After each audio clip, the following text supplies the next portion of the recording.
Beloved Chooks. Copyright of Peter Donald Rodgers, Queensland, Australia, 4101. March 11, 1999. Beloved Chooks.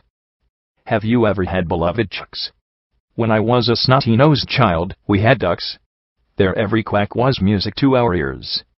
Ducks were a lot of fun as they caught dead mice we threw and gobbled them down. We told everyone our ducks were more clever than their stupid chooks. But probably they were as clever as each other, because both groups ended up with their useless heads chopped off. Ducks tasted more delicious than flavorless chooks. When I was young, we were duck fanatics, never chook fanatics. But could I forever escape having chooks? About 10 years ago, I was married to a feisty female, and lived with her and my 3 young sons at a beach village on the Sunshine Coast. Our home sweet home thrived as a sweet cottage overtowered by 15-meter paperbark tea trees. Ours was a raised block of land that was originally swampland. We had created many gardens around our yard. Our gardens attracted greedy, boisterous, yet joyous multitudes of beautiful and ugly birds. Although flora and fauna excited me, I hated those feathered fiends devouring my precious backyard figs and bananas. Birds, birds, birds. But, annoying me, my wife often suggested that we keep the most stupid of birds called chooks, yes, lazy no-hopers called bloody chooks. Of course, I pretended I would build a chook house one day. I protested that a chook house would cost $100 to build. My stubborn wife pointed out a huge pile of junk timber in the bush. Of course, I said okay to using that timber, on one never-to-come day. But, shock of shocks. My mother-in-law visited us for 2 weeks, from not far away enough Scotland. Suddenly, I was inspired to get out of our invaded cottage and needed an excuse. Like a madman possessed, I began to create my own chook pen. My mother-in-law even said that I was hard-working. How ridiculous. All that absolute junk timber was my hammering and sawing freedom from my mother-in-law. Day and night, I worked to create it, a weird monstrosity of decaying timber and rusty corrugated iron.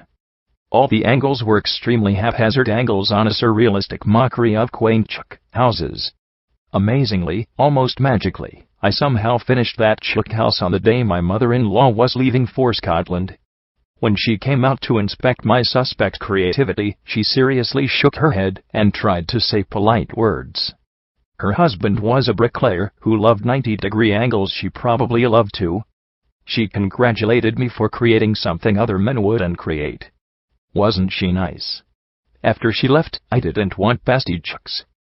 Wisely, I said my sons could play in the chook house if they were careful of the hundreds of sharp nails pointing out of boards. But, my wife declared, we're getting chooks. We want fresh, free-range eggs. I'll leave it up to you, Peter. Before you could say ornithorhynchus 2 million times, 6 chooks and 4 large bags of laying mesh were delivered. Although I hate to admit it, we were all very excited by our chooks. As we released those white hens from their boxes, they ran around, bewildered in their new home. My wife was happy, as she, my sons, and I all laughed at the absurdity of chooks. As days passed, realities of chooks set in. My wife hated the chooks digging up her prized gardens for worms. It was a hellish task to catch them to put them back in the chook house. Those nuisances were to be confined there for the rest of their egg-laying lives.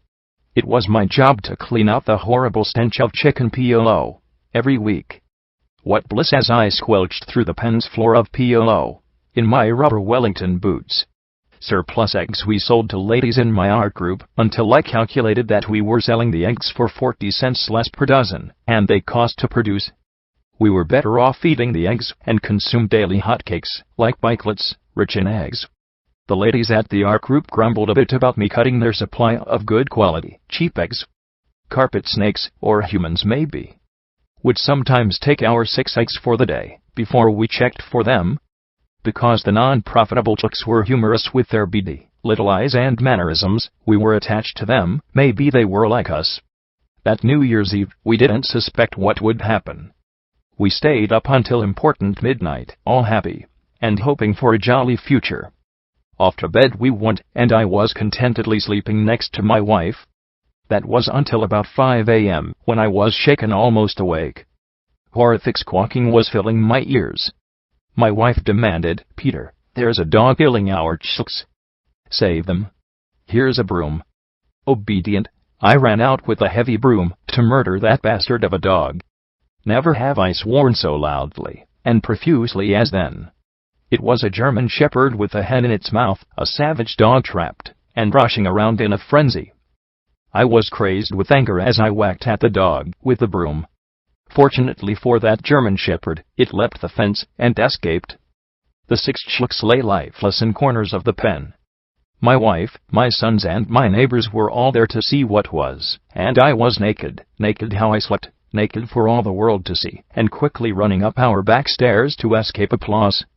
At about 7 a.m., in clothes, I walked out to the pen to inspect the death and destruction caused.